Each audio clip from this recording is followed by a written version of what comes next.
Robin Hood pre release ఈవెంట్‌లో అనుకోకుండా David Warner మీద నా నోట్లోంచి ఒక మాట దొర్లింది.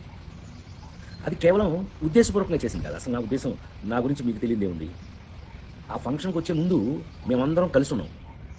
ఎంత అల్లరి చేశాము అనంటే గనక, నితిన్‌ని, అతన్ని మీరంతా నాకు పిల్లల్లాంటి వాళ్ళు అనన్నా. అంటే గట్టిగా వాటేసుకొని, నేను మెదలకుండా ఉండకుండా, "నువ్వు యాక్టింగ్ చేస్తున్నావు గదా! నువ్వు యాక్టింగ్‌లోకి రా, నీ సంగతి చెప్తానన్నా."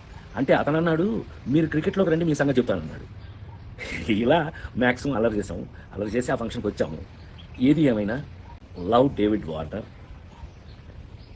I love his cricket. David Warner love our films, love our acting.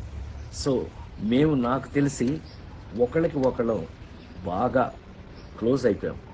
ఏది ఏమైనా ఈ జరిగిన సంఘటన మిమ్మల్ని ఏదైనా మనసు బాధ పెట్టినట్టయితే ఎవరినైనా తెలియకుండా, నేను నిజంగా ఉద్దేశపూర్వకంగా అన్నది కాదు కాబట్టి, అయినా కూడా ఐ ఫీల్ వెరీ సారీ.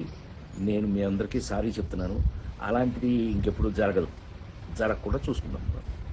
కానీ 28వ తారీఖున